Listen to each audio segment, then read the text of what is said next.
E aí, galerinha, tudo bem? Eu sou o professor Carlos Avelar, de Geografia, e nessa aula a gente traz como temática principal o papel das etnias na composição da população.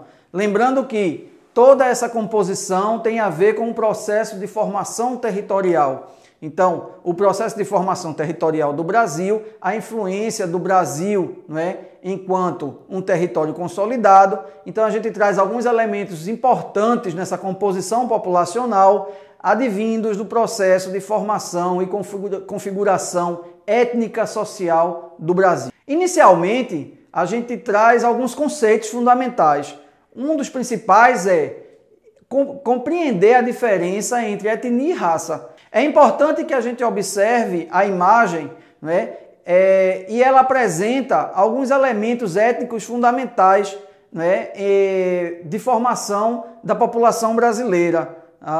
É uma população miscigenada, uma população mesclada, mas que a gente vai identificar alguns conceitos fundamentais, começando pela diferenciação entre etnia e raça. O conceito de raça é um conceito que está relacionado às características biológicas de uma determinada população. Então, o conceito de raça traz no seu bojo referências que correspondem ao formato, à forma biológica de composição da população. Então, todos esses elementos que dizem respeito à composição biológica. A etnia já é um conceito mais abrangente, Ele leva em consideração uma relação da comunidade humana definida a partir de hábitos, costumes, linguística e cultura. Então é um conceito bem mais abrangente, o conceito de etnia, diferencia-se do conceito de raça, que tem ligação com o aspecto biológico. O conceito de etnia, ele dá uma caracterização de identidade ao sujeito. Então, as relações étnicas, elas são relações que advêm das etnias, ou seja, do modo como aquela sociedade ela está trocando informações, como ela está trocando saberes, trocando a cultura, as formas culturais diferenciadas, de que forma essa linguística ela está presente, esses elementos da linguagem estão presentes. Isso daí compõe, de uma forma muito mais abrangente, a definição de etnia. Então, gente, é importante salientar que o conceito de raça, ele não agrega tanto para essa classificação de grupos humanos. Por quê? Porque os grupos humanos, eles se interrelacionam o tempo todo. Então, o conceito de raça, como ele é um conceito restrito aos aspectos biológicos, a formação biológica, ele não agrega tanto. Então, ele não tem essa preocupação. A gente trabalha muito mais com o conceito de etnia, que é mais abrangente, das relações socioespaciais. Inclusive, para a geografia, essas relações precisam ser consideradas porque elas se trabalham no espaço. O espaço é que é o cenário dessas relações.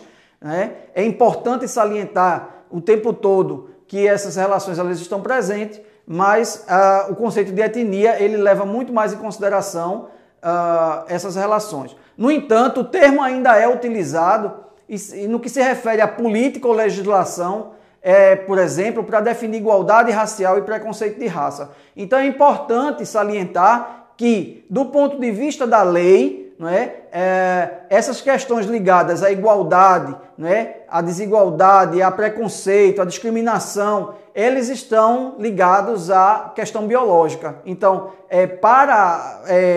em termos de legislação, o conceito de raça é muito mais apropriado por conta desse processo de preconceito, de discriminação, do que o conceito de etnia. Uma vez que o conceito de etnia, inclusive, pode até ressaltar outros elementos maiores, outros elementos mais abrangentes, e não focar na questão específica do aspecto biológico.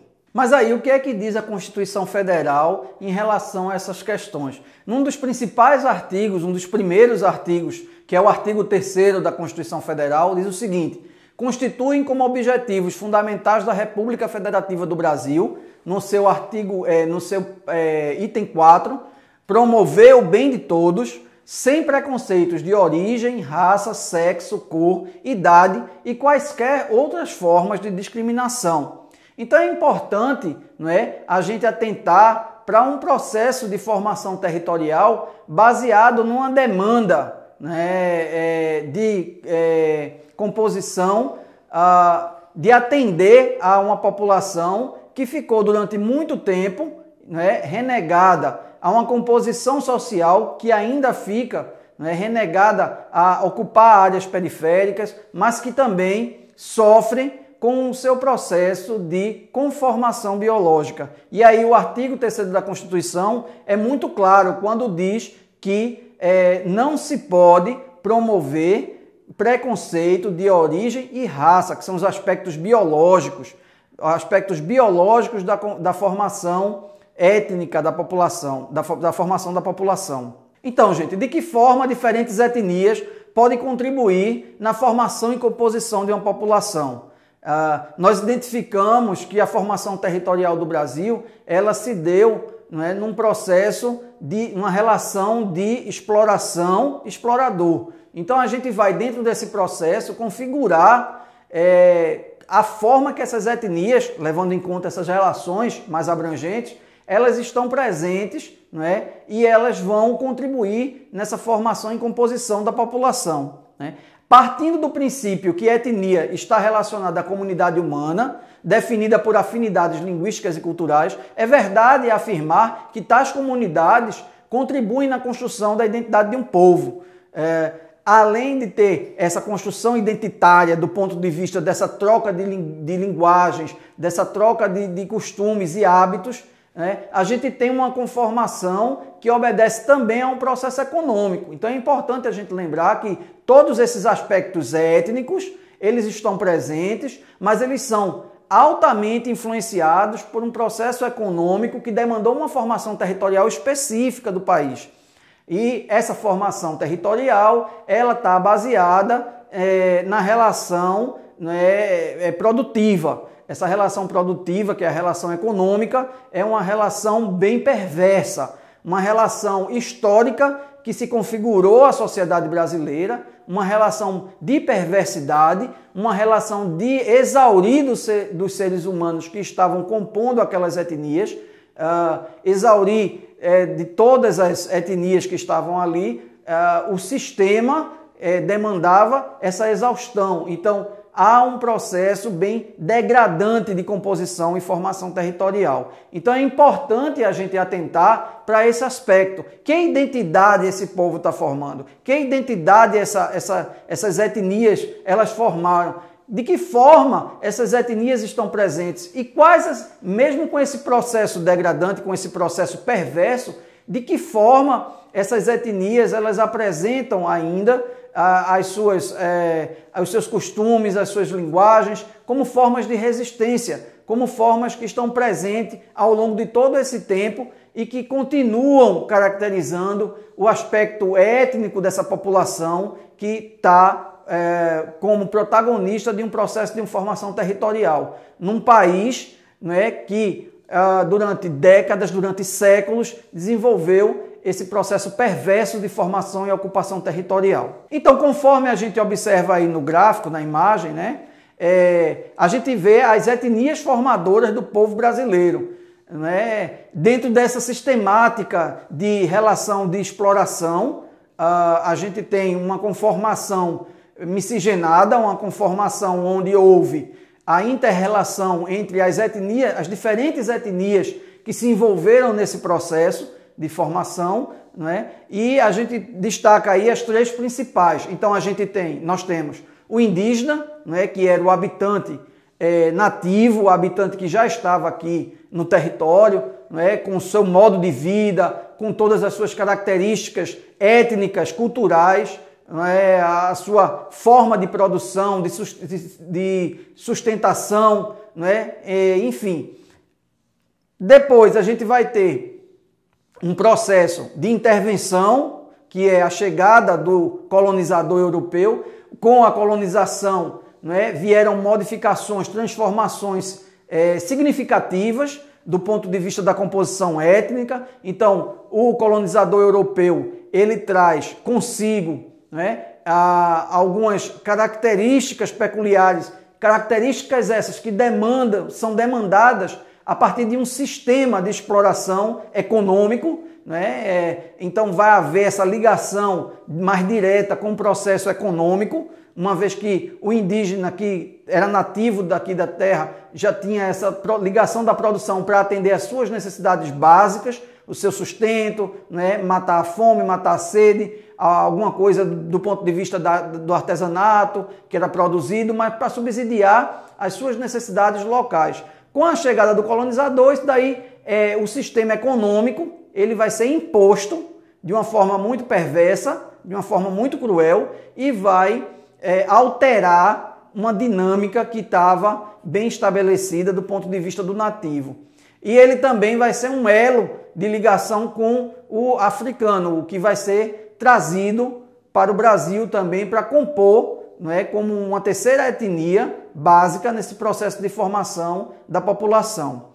Então, iniciando pelo indígena nativo, a gente vai ter algumas mesclagens, algumas miscigenações, não é? O índio com o europeu, não é, que vai caracterizar o que se denominou brasilíndio, não é? Ou seja, o indígena nativo, não é? O indígena que pode ser considerado como nativo do Brasil, né, mesclado com o europeu que também veio nesse processo dando origem aos brasilíndios. Né? Africanos que também, né, se mesclaram com os europeus e africanos que se mesclaram com os indígenas também, dando origem aos afro-brasileiros. Né? Então essa influência africana fortíssima, né, dentro dessa composição étnica, dando origem aos afro-brasileiros.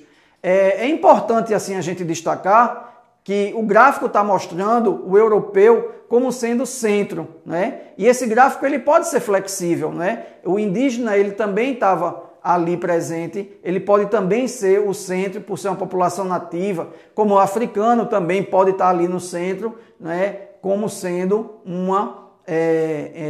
como uma população que deu uma caracterização a essa origem étnica, social, né?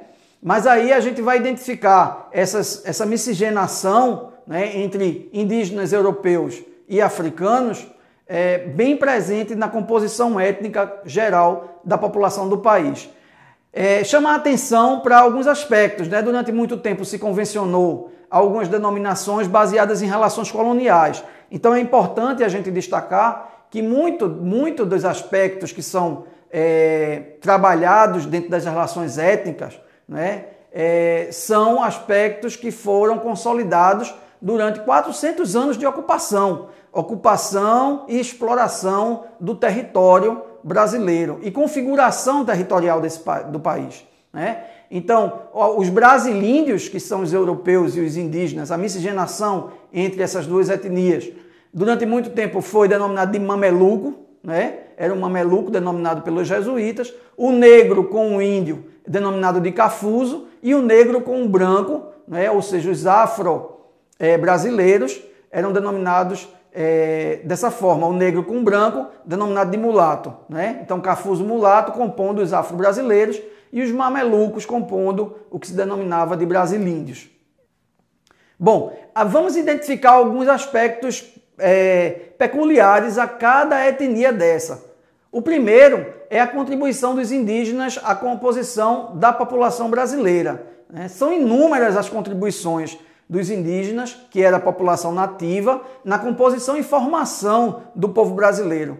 E aí a gente vai destacar algumas, fazendo algumas reflexões e algumas análises. Então é importante a gente destacar que, de início, né, o modo de vida dos indígenas era um modo de subsistência, era um modo que atendia a essa parcela da população de forma igualitária. Claro que existiam tribos e muitas vezes essas tribos elas entravam em conflitos, mas por conta de subsídios, fatores físico-naturais, recursos naturais que estavam ali presentes e aí eram alvo muitas vezes de disputa, né? É importante também salientar que algumas dessas etnias elas eram mais pacíficas, né? Enquanto que outras, poucas, não tantas, eram mais voltadas para a guerra, tinham mais essa característica bélica. E aí existiam mais conflitos em função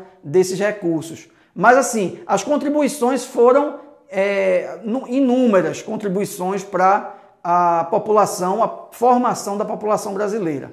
Os costumes, por exemplo, como o uso da jangada, canoa, rede de dormir, são costumes que advêm da população, da etnia indígena.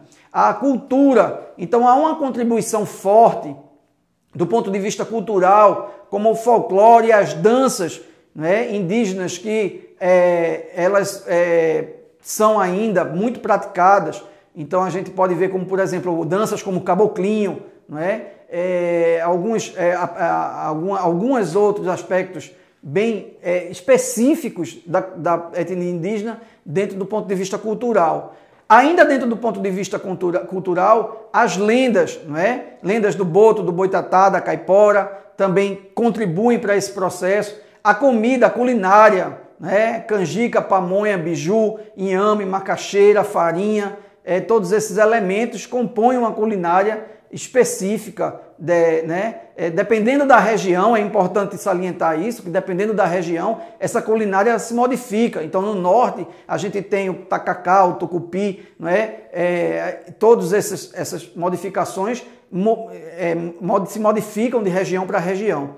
Dentro do ponto de vista do artesanato, como o uso da panela de barro, as gamelas de madeira, do ponto de vista da língua, da linguística utilizada, palavras como sendo palavras indígenas, Itamaracá, Itaparica, enfim. O hábito do banho diário é um hábito indígena, esse hábito de tomar banho todo dia, uma vez que os índios estavam muito próximos dos recursos naturais, numa área tropical, uma área muito quente, que é a área onde o território brasileiro está localizado. Então havia a necessidade de estar próximo ao banho de rio, ao banho de mar, enfim.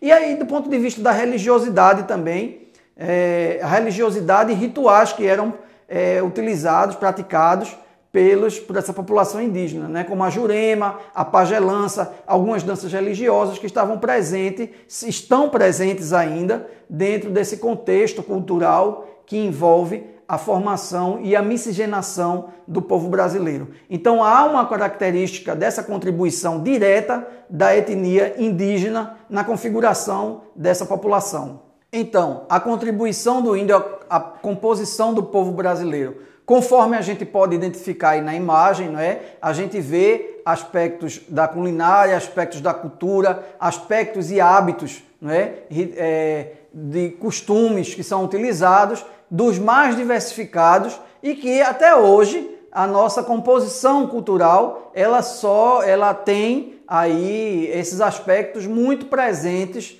dentro da sua organicidade, das suas vivências, do seu dia a dia.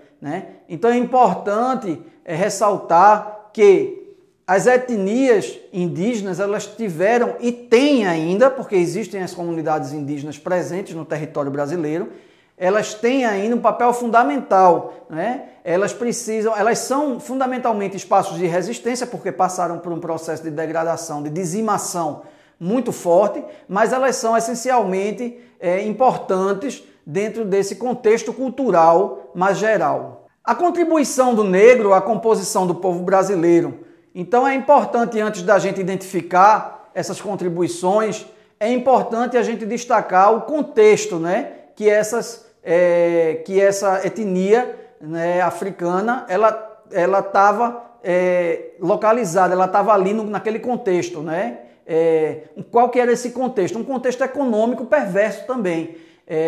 A colonização europeia, quando se implementou aqui no Brasil, ela identificou alguns entraves, e entraves econômicos principalmente. Esses entraves, eles geraram uma necessidade de se buscar outros caminhos. Um dos caminhos foi justamente de trazer a mão de obra africana, que além de ser uma mão de obra que estava distante da sua origem, portanto oferecia menos resistência aqui na América do Sul, aqui no Brasil, mais especificamente, além de estar mais distante, ela também era um negócio promissor, não é? Era um negócio que gerava uma rentabilidade muito grande. Então, houve, logo a partir do momento de colonização inicial, houve um deslocamento dessa mão de obra para se trazer negros africanos para trabalhar como escravos aqui nas colônias, né? Então, é importante ressaltar esse contexto para que a gente possa compreender o processo de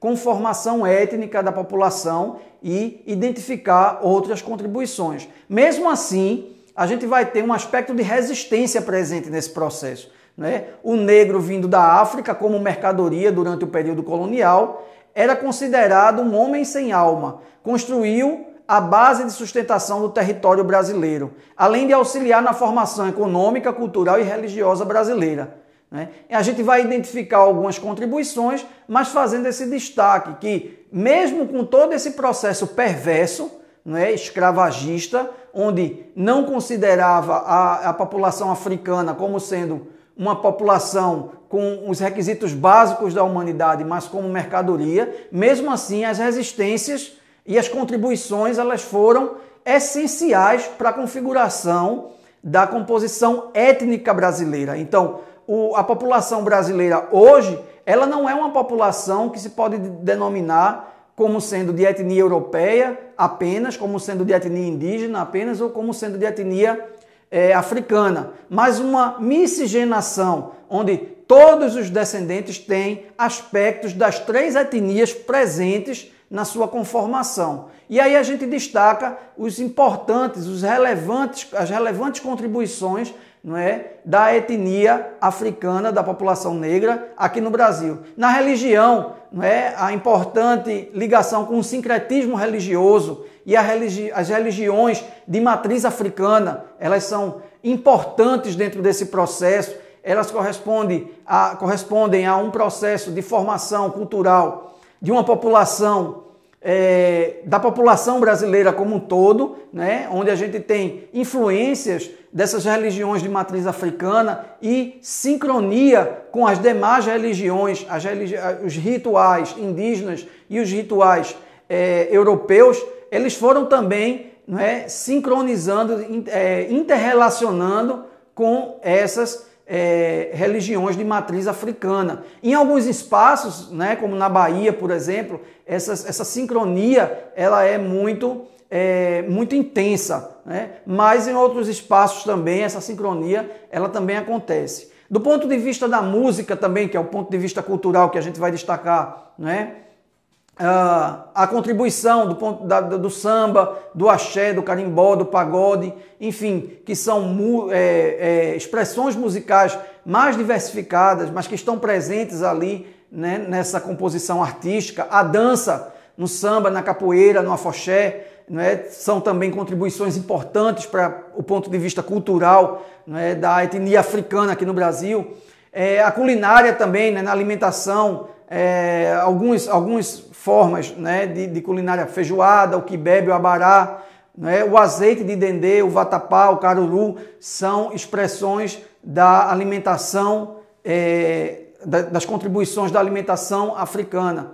Na linguística também, palavras relativas a divindades, né, na ligação aí com a sincronia religiosa, comidas e bebidas, nomes de lugares, roupas, danças, instrumentos musicais, né, animais, plantas e frutos, deformidades, doenças e partes do corpo. Então tudo isso aí também, todos esses aspectos foram sendo assimilados pela cultura como um todo, pela população como um todo, mas são especificamente de contribuição cultural africana.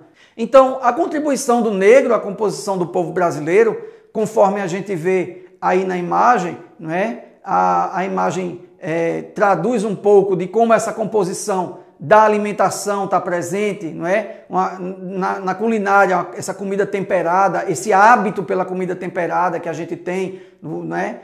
E nas expressões culturais são bastante significativas. Aqui, especificamente, no estado de Pernambuco, a gente identifica o maracatu, por exemplo, como uma expressão cultural advinda de toda aquela configuração que se tinha na comunidade africana presente nos engenhos de açúcar aqui no Brasil, não é? Uma representatividade, uma expressividade muito forte do maracatu, não é? Mas outras formas também. Então, conforme a gente pode ver aí na imagem, a capoeira também, que é uma arte, uma dança, não é? E uma forma também de expressão corporal, trazendo equilíbrio, trazendo bem-estar físico e emocional para as pessoas. Enfim, são contribuições inestimáveis, não é, que a etnia africana deixa dentro de uma composição étnica mais geral, que é a composição étnica brasileira. A contribuição do europeu à composição do povo brasileiro, não é, ela é de forma peculiar também, não é? É uma forma singular, mas a gente faz algumas ressalvas mais importantes, porque a contribuição europeia foi a que mais se impôs, não é, perante esse processo econômico que se instalou durante o processo de formação territorial. Apesar de ter sido uma colônia de exploração de Portugal, o Brasil recebeu forte influência de outros povos europeus, tais como holandeses, alemães e italianos, com forte influência principalmente no sul do país. De tais etnias, recebemos as contribuições de alguns aspectos fundamentais. Antes da gente ver os aspectos fundamentais, é importante, né, essa correlação econômica.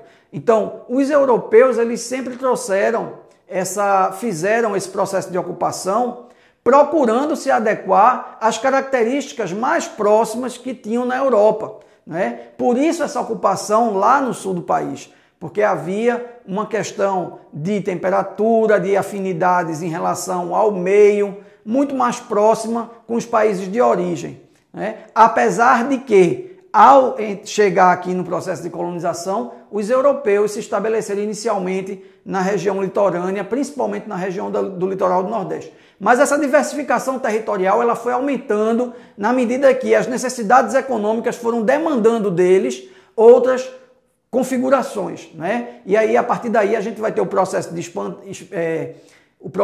expansão para o interior do país, para o interior do território e para o sul do país também. Então, a gente vai ter essa configuração.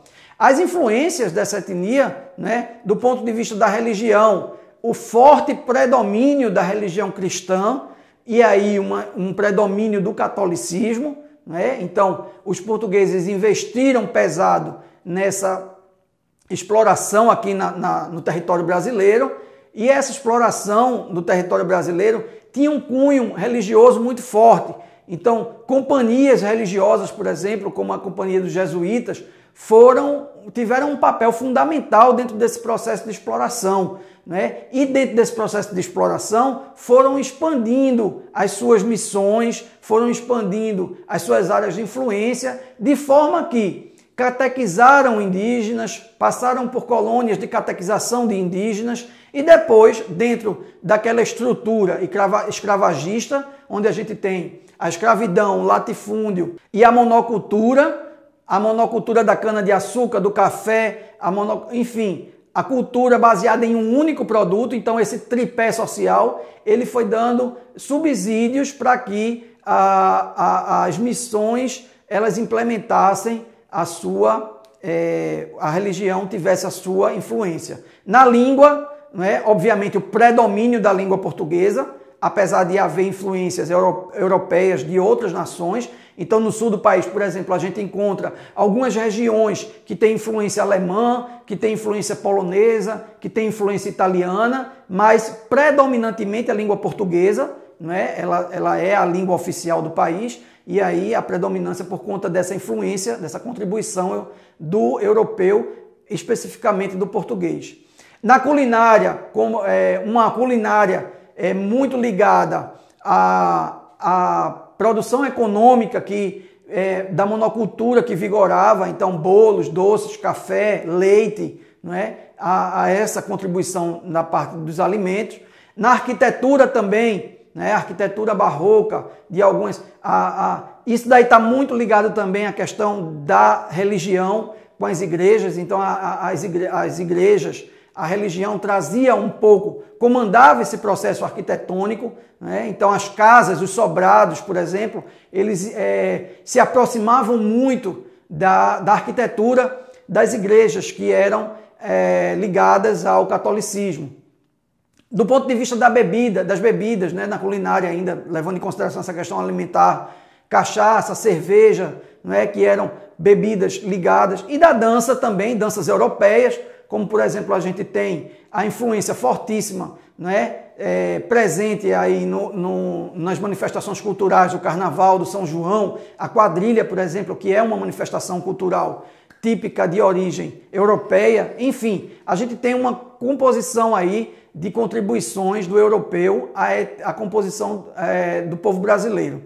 Podemos ainda destacar a influência de outras etnias, árabes, espanhóis, poloneses, como já foi falado, japoneses no norte do país, não é? Uma colônia japonesa, e em São Paulo, colônias japonesas que têm uma forte influência, cada uma com as suas contribuições na formação e composição do povo brasileiro. Umas mais regionalizadas, outras menos regionalizadas, mas elas todas presentes ali na composição da população brasileira.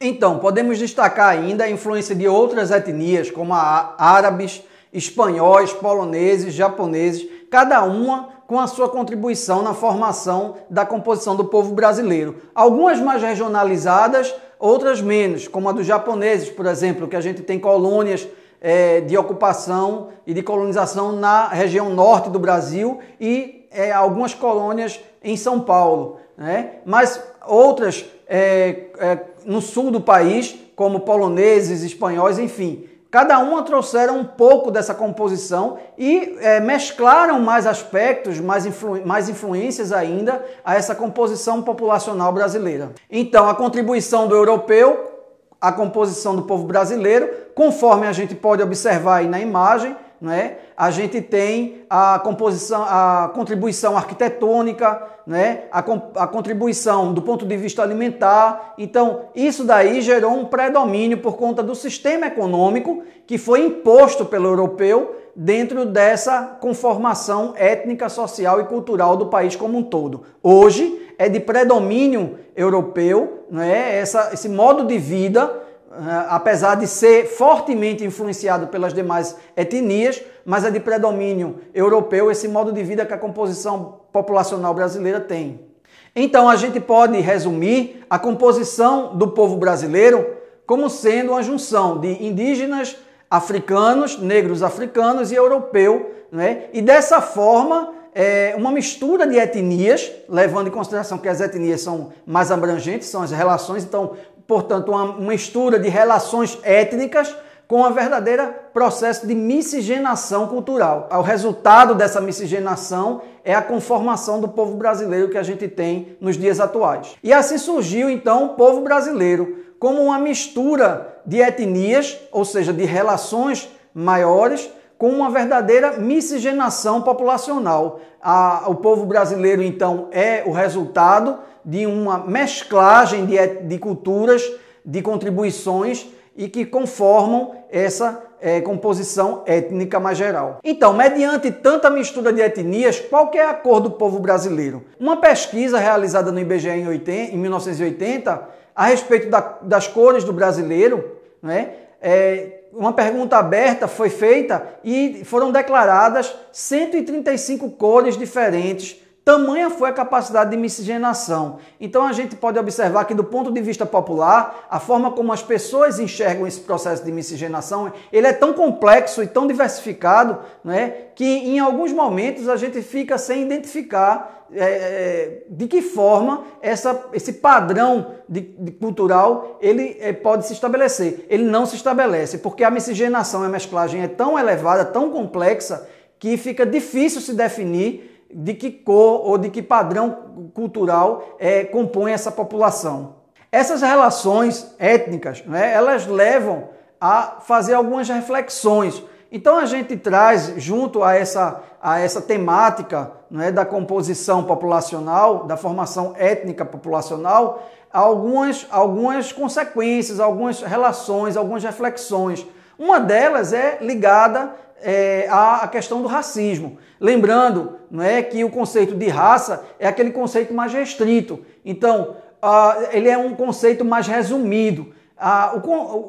O que leva a essa correlação com o racismo é justamente quando não se identifica uma parte mais abrangente, uma relação étnica mais abrangente, considerando aspectos culturais, linguísticos, e aí se restringe apenas, se reduz apenas ao conceito de raça, que é o conceito mais restrito.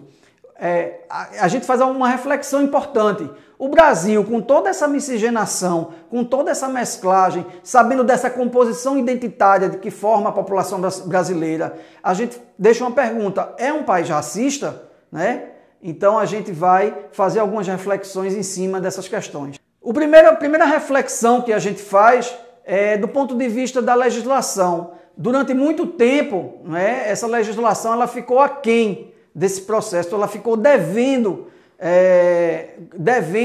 aspectos voltados para essas questões ligadas às relações étnico-raciais. Então, a primeira delas é a Lei contra o Racismo do Brasil, não é? Com o intuito de sanar esses problemas relacionados à prática de racismo, sanciona-se em 20 de julho de 2010, então a gente vê como é tardio esse processo, né? Apenas no século XXI é que a gente vai ter um direcionamento mais definido como lei, a Lei 12.288, que é denominada Lei contra o Racismo. No seu artigo 1º, inciso 1º, a lei define o que seja discriminação racial. Então, diz o seguinte: discriminação racial ou étnico-racial, toda distinção, exclusão, restrição ou preferência baseada em raça, cor, descendência ou origem nacional ou étnica, que tenha por objeto anular ou restringir o reconhecimento, gozo ou exercício em igualdade de condições de direitos humanos e liberdades fundamentais nos campos político, econômico, social, cultural ou em qualquer outro campo da vida pública ou privada. Então, a lei, ela é muito completa, ela traz no seu bojo, ela traz nessa sua configuração, não é, uma abrangência não apenas do ponto de vista racial, mas do ponto de vista étnico, não é, do ponto de vista da cor, da descendência e origem, ou seja, não apenas a origem da população, mas também do seu processo de descendência. Ela traz essa restrição, ela faz essa comparação aí e essa aplicabilidade ao reconhecimento, gozo e exercício de direitos, né? Direitos fundamentais à dignidade humana. Então a lei, apesar de tardia, ela é um referencial, é um ganho para esse processo envolvendo relações étnico-raciais. Então, para que a gente possa dialogar um pouco mais, a gente traz algumas questões para reflexão, né? Primeira questão: como pode um povo, fruto de uma mistura de etnias, agir dessa forma racista? Né? Algumas questões que faz a gente pensar, como é que pode uma configuração étnica tão complexa, tão diversa, não é? Uma composição onde a gente tem a influência de vários povos e estabelecer dentro dessa sociedade um processo racista tão forte, né? Cabe a gente aqui parar para pensar um pouco, né? Fazer essas reflexões, né?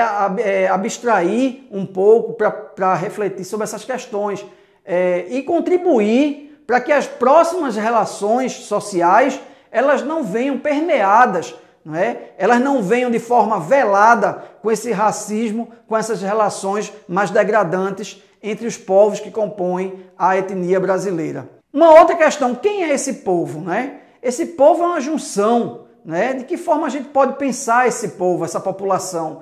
É uma população miscigenada, é uma população que ela restringe direitos de uns, né, e exacerba direitos a outros. Então é importante fazer essa reflexão de como esse povo está composto. Há uma outra reflexão: a qual etnia se pertence?